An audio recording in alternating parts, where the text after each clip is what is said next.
my own experience and like me as an individual who like suffered from sadness and like feeling like depression or things like that, I found it harder to identify just because like I always thought like I was kind of like moody, and I always thought like, oh, this is just a mood, like this is not like necessarily a chemical imbalance. Like I know what a chemical imbalance looks like I'm not that type thing, but it's just like I guess I was introduced to it early on, and luckily for me it was like not stigmatized.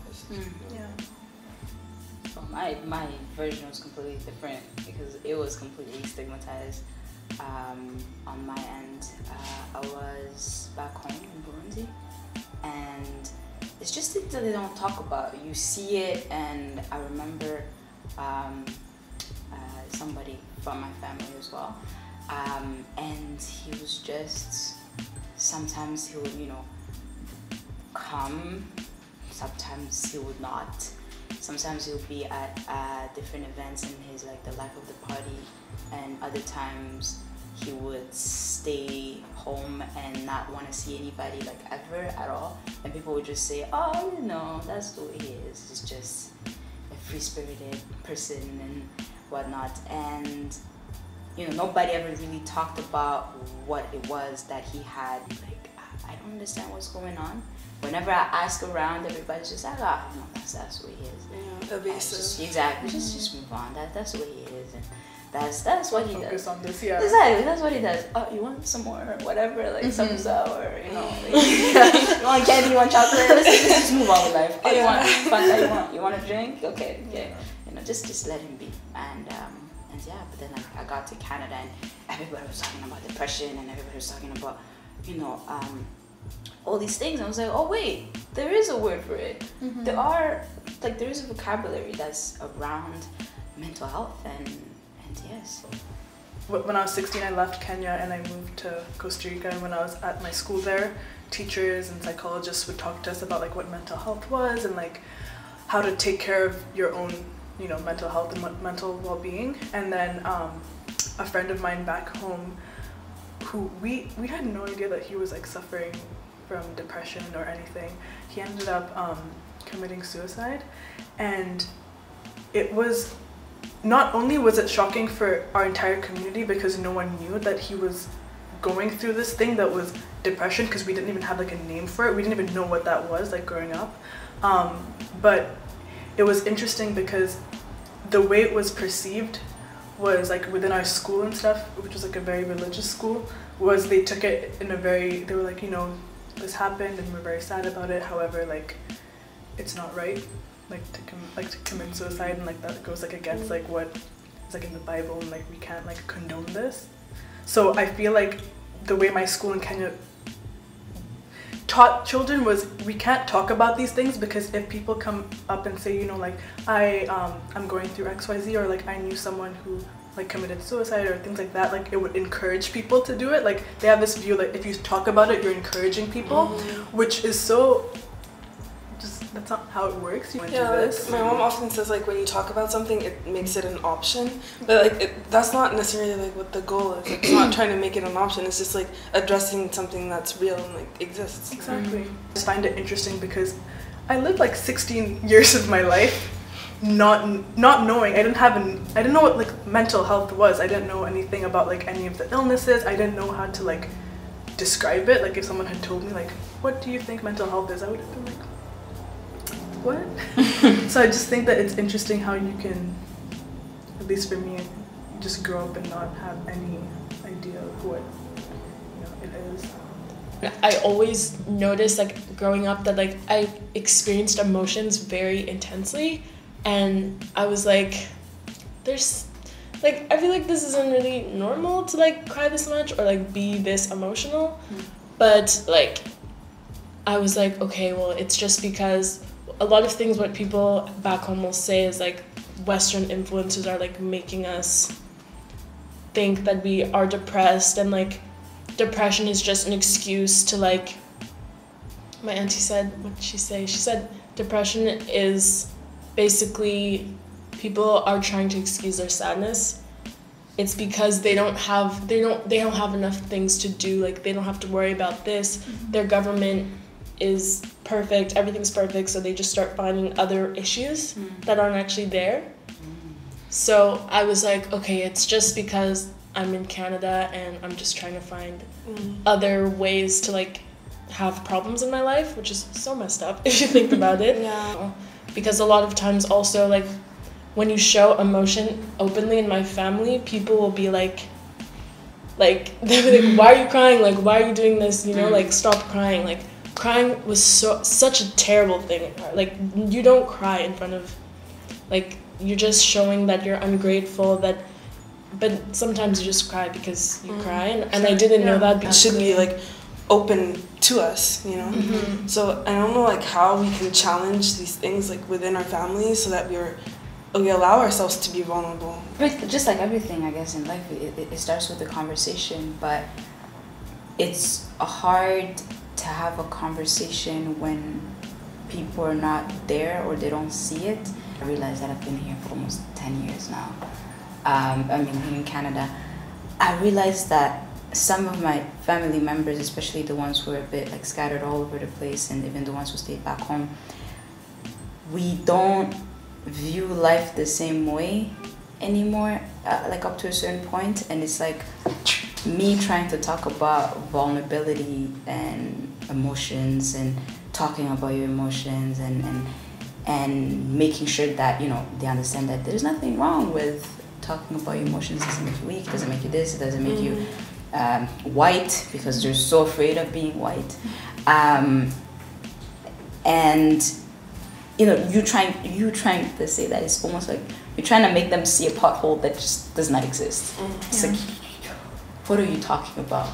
There's a pothole. I see a pothole. Let's talk about it so that you don't fall in it.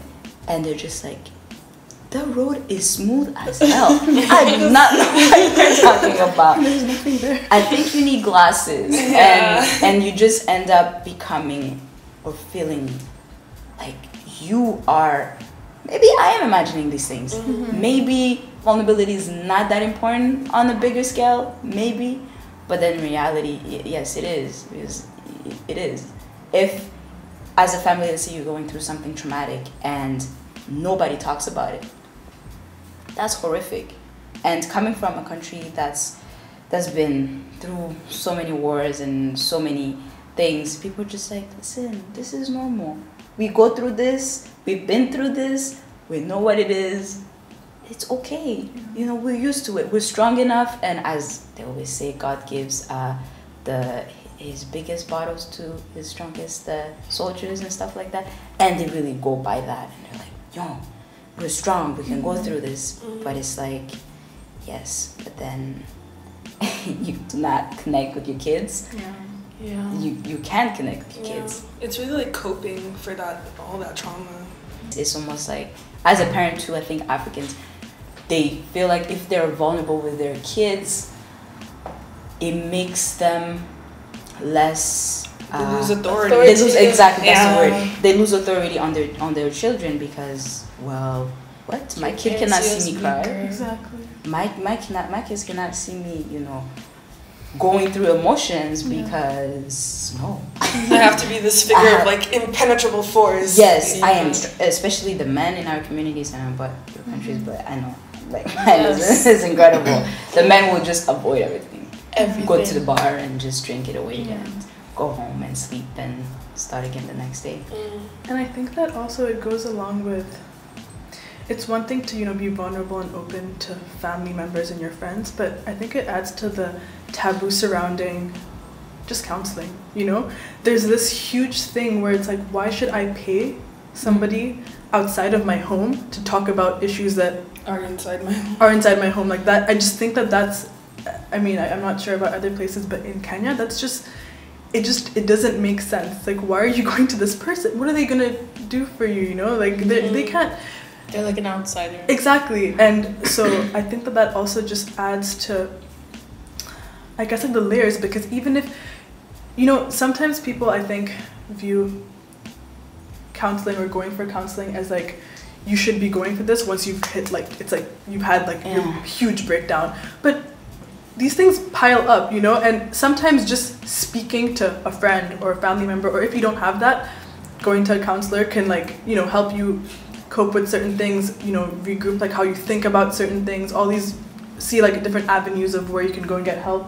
But people don't view it as that. Accessible to us, because like most counselors are white women, and we go there in an environment where we're supposed to explain all of like our experiences, and it's hard to have to explain the experience over and over and over again, like because you know this person doesn't just know like what it is. I went to a counselor at my university, and he is a white man, and the way that he kind of like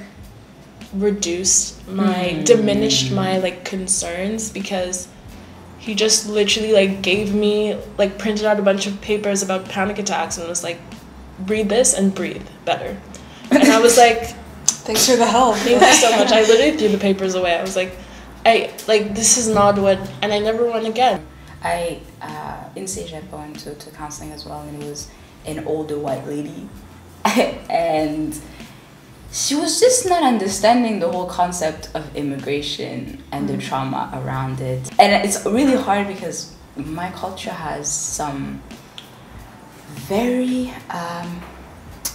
like some cultural things that you cannot explain in words. Let's say if I explain a certain situation that happened with, I don't know, family members or friends or anything, and I'm trying to explain it from somebody who's not, I guess, black or who's not African, they're not gonna understand. They're just gonna be like, well, they just said hello. I'm like, no, they did not just say hello. There was something, there was a subtle message that was sent through that, you know, hello, let's say. And I would find myself getting frustrated as trying to explain to her all these subtle things associated to my culture, which made me feel a certain way, and it was just not, you know, working out. She was not getting it. She did help though. She did help on a grand scale, but I remember not feeling necessarily comfortable completely to share everything. And I was just like, okay, I'm gonna share things that maybe she might be able to understand. And you're just like, why am I filtering myself when I'm supposed to be in this space where I'm not, or I should not?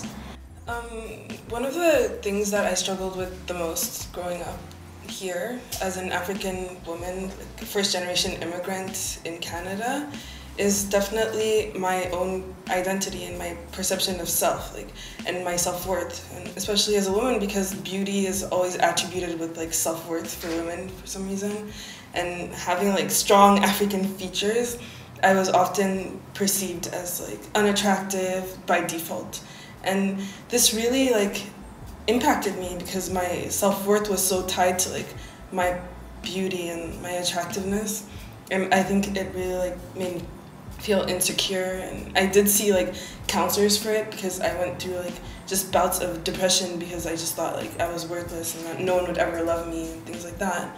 So I don't know like how this has maybe impacted your lives as well, or if you ever struggled with this like perception of self as well.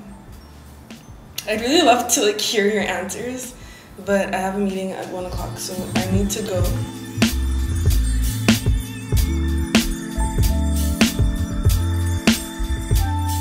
So I was in a place, I was born and grew up in Burundi.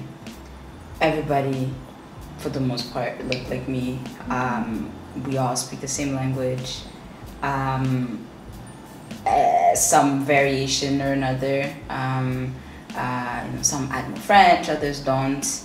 Others just speak French, but you know, there was nothing, I guess, different. I was used to being in a place, I guess, where I was a minority, like in my blackness, in my Africanness. And I remember there was a time I used to think, I wonder what it feels like to be in another place. Because right now all I know is being Burundian in Burundi. That's all I know. And then I get here and there's so much of other that I'm just, okay, I have to invent an identity, or I guess have to go inside of myself to find an identity because right now I am so different from the people around me that physically I'm different, but inside I don't know how different I am from them. I couldn't grasp it at all. I was just like, no, I don't know who I am. I really don't know who I am in this space in particular. I knew who I was in Burundi, but I don't know who I am right now, right here. I think that slowly just tying it back into like mental wellness, it starts to kind of chip away. And I realized that I thought that, you know, before I came here, I always thought, you know, I was pretty confident, but then I realized that that was it was like a fragile confidence. And I felt like when I came here and I was so different, just small things, just very small, I guess, interactions with people, small comments, just things like that would just start to like chip at it. And then it really shocked me because I was like, wow, I'm not, I guess, as confident or like sure of who I was. I used to be so proud of being Nigerian, but then I was black also, but like there was no one else who looked like me, and I was just like trying to fit in with all the white kids, and they'd just be like, where are you from? And I'm like, and at this point I was like, I would say I'm from Edmonton, I'm Canadian, and they would be like, wait, but where are you like really from? You know that question? I literally get like flashbacks of trauma when people ask me like, where are you really from? Because I'm just like, oh, sorry, I just had to go back to 2005. Identity was not my real identity. It was basically just me taking on the traits that I thought the world, that my society wanted me to take on. So I was white, I was like, how do I say this? Westernized, coming here and like meeting black people, and like, or not that I didn't meet black people before, but like forming like very strong friendships with like black people, and some black people who also grew up in white spaces who have similar experiences to me. I finally realized that like what I went through was actually like quite traumatic, and meeting people and like talking about that has really helped me like feel more confident about myself, and even like talking about like getting my hair braided with like Cherie, or like sharing like hairdressers. I don't know, it's kind of like a coping, it's like helped me cope better. Yeah. It's like a therapy in itself, kind of like being like, oh yeah, this microaggression, and like telling this to a person who understands like that happened to me too. It's just helped me so much, because most of my anxiety comes from like just like an accumulation of thinking about all of these things. So a lot of times what I do is I'll just try to like read about something or watch something that has nothing to do with like the issues I face in my life, or like I'll watch something with people that look like me living amazing lives, and I'm like, okay, you can get there, like it's okay. And I'm just like, or I'll just like go on Michelle Obama's Wikipedia page and be like, okay, Michelle O did it, you can do it too. Like just trying to find like inspiration in people that look like me, and I feel like thankfully that's more prevalent in our generation, which is great. I can do that too, watching some shows, Insecure and others, you know. And I also make sure that I surround myself with a certain level of energy. I am trying really hard to not even fake it anymore. I do not fake it anymore. I'm at a stage where if I do not like a certain energy, I do not surround myself around that energy. Agreed. And sometimes, even if that energy is family, I cut it out. And I have prepared myself through a lot of work on myself, you know, finding some roots that are stronger in terms of my self-esteem, my self-worth, and my self-love. Most importantly, I have realized that I love myself too much to put myself in certain situations willingly.